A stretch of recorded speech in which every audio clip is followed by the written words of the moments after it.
Welcome to this week's lesson.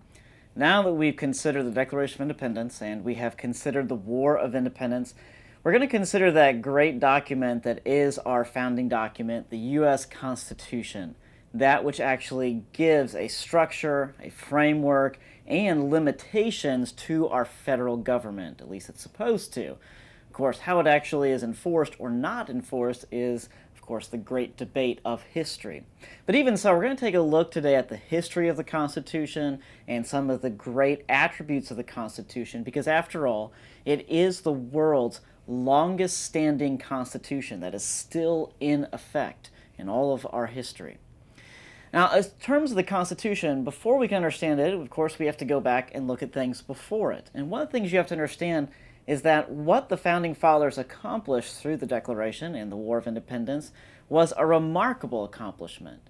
Not only that, but they didn't accomplish it without a government. After all of the states already had charters, and they already had their own constitutions. Often they even had their own Bill of Rights. Not only that, but the Continental Congress had also formed a government. It was called the Articles of Confederation.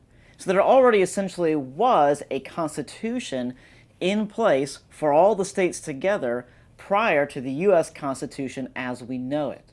Now, this Constitution, which would be founded or originally written in the year 1787, really replaced this first government. And the reason it replaced this first government is also, of course, our title for this week's lesson, and that is A More Perfect Union.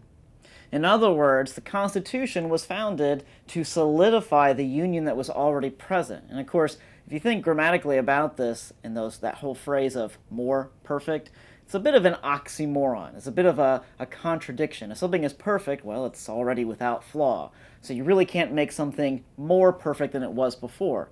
But that's kind of the tongue-in-cheek language the Constitution has in it to show that they are replacing a previous government that they had already essentially seen as set for life, and they're replacing it with something different. But this, of course, was seen as radical. In fact, some of the Founding Fathers, when the Constitution was revealed, actually went so far as to say that this new government, because it was a new government, it was replacing the Articles, they said that this new government was a revolution. They said that this new government was something that was as radical as declaring independence from Great Britain, and therefore should not be taken lightly. One of the founders who thought this way was Patrick Henry. Let me read to you a somewhat lengthy quote by Patrick Henry. Just listen and see if you can take a few notes about his ideas about the Constitution. He said this: "Mr. Chairman," this is when he was speaking to the Virginia Convention about whether or not to ratify this Constitution. He said, "I rose yesterday to ask a question which arose in my mind. When I asked the question, I thought the meaning of my interrogation was obvious. The fate of this question and America may depend upon this. Have they said, in the Constitution, 'We the states'? Have they made a proposal of a compact between states? If they had, this would be a confederation. It is otherwise most clearly a consolidated government. The question turns, sir, on that poor little thing, the expression 'we the people' instead of 'the states of America.' I need not take much pains to show that the principles of this system are extremely pernicious, impolitic, and dangerous. Is this a monarchy like England, a compact between prince and people, with checks on the former to secure the liberty of the latter? Is this a confederacy like Holland, an association of a number of independent states, each of which retains individual sovereignty? It is not a democracy, wherein the people retain all their rights securely. Had these principles been adhered to, we should not have been brought to this alarming transition from a confederation to a consolidated government. We have no detail of those great considerations which, in my opinion, ought to have abounded before we should recur to a government of this kind. Here is a revolution as radical as that which separated us from Great Britain. It is as radical if in this transition our rights and privileges are endangered and the sovereignty of the states be relinquished. Now, you may not be able to follow all of his argument immediately, but what you need to understand is this. Patrick Henry was pointing out that the primary distinction between the Articles of Confederation and the U.S. Constitution was in that little phrase, we the states or we the people. See, the Articles of Confederation recognized that the various states had united together for a common cause. In this case, it was independence. Whereas the Constitution seemed to lessen the role of the states and lessen their individual sovereignty, and instead called it we the people.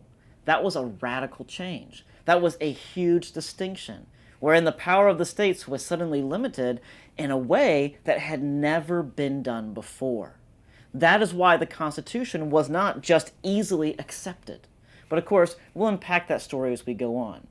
Now, the question we have to ask at this point, and really getting into our principle for this week, is what made the Constitution work? What made it actually be adopted? And of course, the whole issue is it was adopted because it was principled, because there was something about it that worked. The British essayist and lecturer, a man by the name of Lord Acton, had this to say about our federal Constitution. He says, the federal Constitution did not deal with the question of religious liberty. The rules for the election of president and for that of the vice president proved a failure. Slavery was deplored, was denounced, and was retained. The absence of a definition of states' rights led to the most sanguinary civil war of modern times. Weighed in the scales of liberalism, the instrument, as it stood, was a monstrous fraud. And yet, by the development of the principle of federalism, it has produced a community more powerful, more prosperous, more intelligent, and more free than any other which the world has seen. In other words, what made the Constitution work was that principle of federalism, which is a term, of course, you need to write down. Federalism comes from the Latin term foedus, which means covenant. In other words, federalism implies that there's some kind of agreement, some kind of lasting pact between the people and those who rule the people, who actually come from the people to begin with. And that pact recognizes, or it really is, a covenant, where the people expect those who lead them to follow the law, specifically to follow a written constitution.